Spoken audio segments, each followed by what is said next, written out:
जय श्री राम जी की। आप सभी के अंतस्थल में बसने वाले भगवान श्री राम जी से मेरा सत सत नमन और भगवान श्री राम के रूप में आप सबसे भी मेरा सादर प्रणाम। यह पूरी तरह से सत्य है कि प्रत्येक व्यक्ति, प्रत्येक मानव भगवान श्री राम का ही रूप तो है। वो जो अंदर श्री राम नाम की ज्योति जल रही है वह सबकी एक ही है। यह जो शरीर हड्डी और मांस का उस पर वस्त्र चढ़ा हुआ है, ये अपने अपने पर्यावरण के हिसाब से चढ़ा हुआ है। जैसे हम लोग इसके भी ऊपर अपनी अपनी सामर्थ्य के अनुसार यह वस्त्र धारण करते हैं, वैसे ही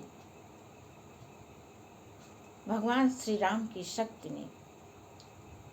शक्ति तो एक ही है, लेकिन ये हमारा जो शरीर है उस शक्ति का वस्त्र है। ऐसा मान करके मैं सभी को राम रूप में प्रणाम करती हूँ। आइए हम लोग कथा सुनते हैं। कथा है महाराज मनु की। 12 अक्षर मंत्र पुनि जपहि सहित अनुराग, वासुदेव पद पंकरुह दंपति मन अति लाग। 12 मंत्र ओम नमो भगवते वासुदेवाय का प्रेम सहित जप करते थे। भगवान वासुदेव के चरण कमलों में उन राजा रानी का मन बहुत ही लग गया। करहि आहार शाक फल कंदा, सुमिरहि ब्रह्म सच्चिदानंदा। पुनि हरि हेतु करन तप लागे, बारी आधार मूल फल त्यागे। वो शाक फल और कंद का आहार करते थे, सच्चिदानंद ब्रह्मा का स्मरण करते, फिर वह श्री हरि के लिए तप करने लगे। श्री हरि के लिए तप करने लगे। कौन? महाराज मनु और उनकी पत्नी शत्रुपा तप करने लगे और मूल फल को त्याग कर केवल जल के आधार पर रहने लगे। तब भगवान श्री राम जी उनके यहाँ जन्म लिए। और आगे देखिए, उरे अभिलाष निरंतर होई, देखिए नयन परम प्रभु सोई। अगुण अखंड अनंत अनादि, जेहि चिंतहि परमार्थवादी। हृदय में ऐसा तपपूर्ण आचरण करते हुए महाराज मनु और शत्रुपा अपने हृदय में निरंतर यही अभिलाषा हुआ करती कि हम कैसे उन परम प्रभु को आँखों से देखें। कैसे प्रभु जो निर्गुण, अखंड, अनंत और अनादि हैं और परमार्थवादी ब्रह्मज्ञानी तत्ववेत्ता लोग जिनका चिंतन किया करते हैं।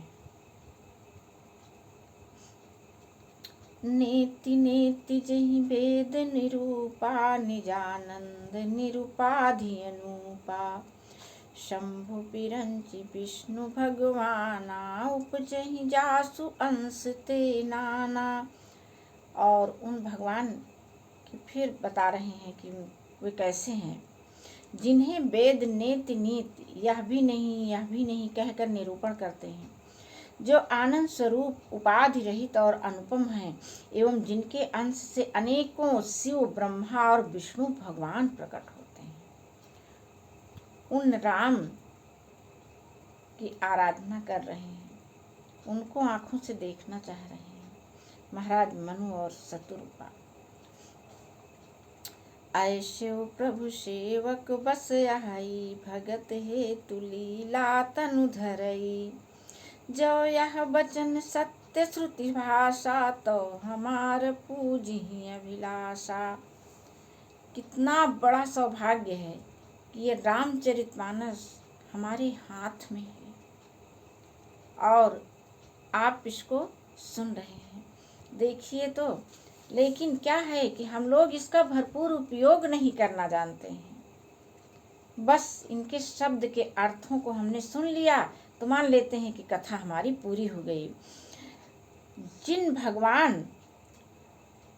जिन्हें वेद नेत नेत कह करके निरूपण करते हैं, जो आनंद स्वरूप उपाधि रहित और अनुपम है, जिनके अंश से अनेकों, एक नहीं अनेकों शिव, ब्रह्मा और विष्णु भगवान प्रकट होते हैं, ऐसे महान प्रभु भी कैसे हैं? वे सेवक के बस में रहते हैं।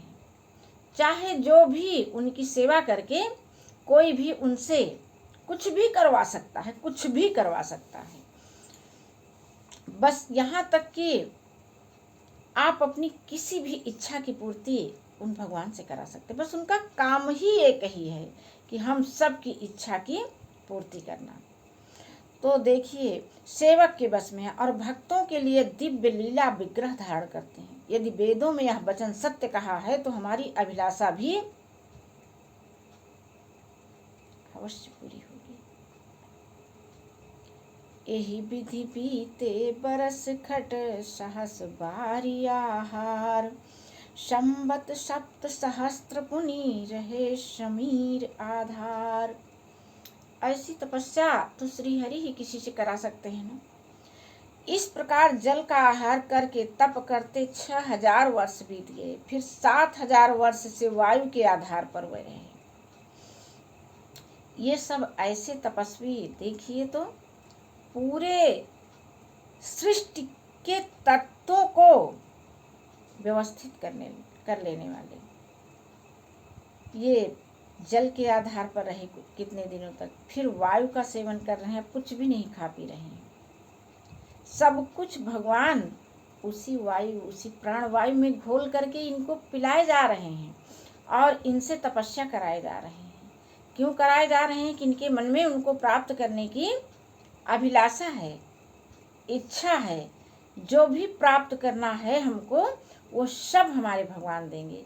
यही तो है अट्रैक्शन ऑफ लॉ का सबसे बड़ा मंत्र, जो कि आज हम लोग विदेशी पुस्तकों में पढ़ रहे हैं। श्री रामचरितमानस जैसी इतनी मूल स्रोत इसमें जिसमें भरा हुआ है अट्रैक्शन ऑफ लॉ का, ऐसी पुस्तक की तरफ हमारा ध्यान नहीं जाता है।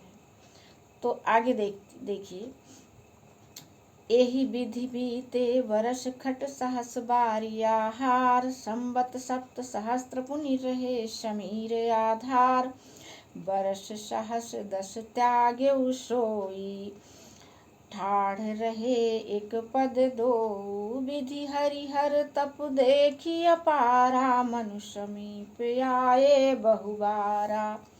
10,000 वर्ष तक उन्होंने वायु का आधार भी छोड़ दिया, दोनों एक पैर से खड़े रहे। उनका अपार तप देख करके ब्रह्मा, विष्णु और शिव जी कई बार मनु के पास आए। वही लोग तो करवा रहे हैं सब लोग। ऐसा तप कौन भला कर सकता है?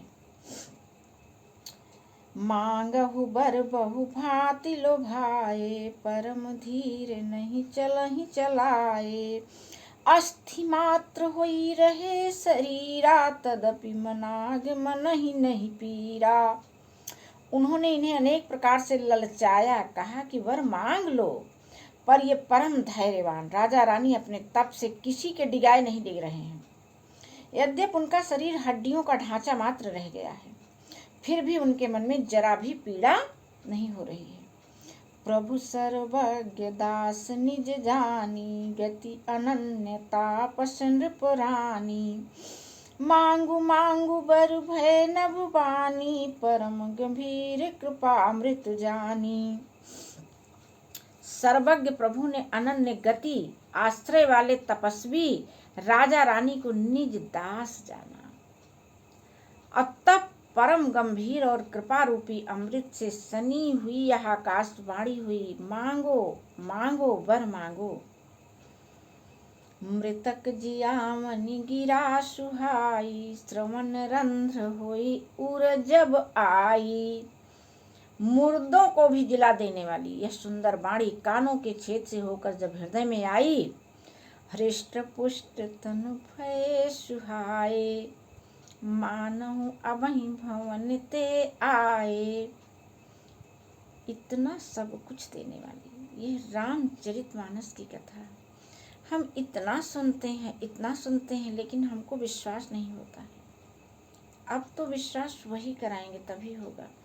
देखिए तो जब वहाँ से ये कहा गया कि मांगिए वरदान मांगिए, अब वो बाड़ी ऐसी थी, कैसी थी, मृतक जियावन गिरा सुहाई, जो मुर्दे को भी जिला दे, ऐसी बाड़ी थी। श्रवण रंध्र हुई उर जब आई, कानों के रास्ते से मनु और शत्रुपा जी के हृदय में जब आई तो क्या हुआ, हृष्ट पुष्ट तनु भय सुहाए, मानहु अवहि भवन ते आए। एकदम युवा हो गए, मानो अभी अभी घर से आ रहे हैं, खाए पिए हुए चले आ रहे हैं। ये है भगवान की कृपा। श्रवण सुधा सम वचन सुनी, पुलक प्रफुल्लित गात, बोले मनु करि दंडवत, प्रेम न हृदय समात। कानों में अमृत के समान लगने वाले वचन सुनते ही उनका शरीर पुलकित और प्रफुल्लित हो गया। तब मनु जी दंडवत करके बोले, प्रेम हृदय में उनके समाता नहीं था। अब वे बोलने क्या जा रहे हैं इसे हम अगले दिन सुनेंगे। आज की कथा को मैं बस यहीं पर विश्राम देती हूँ। जय श्री राम जी की।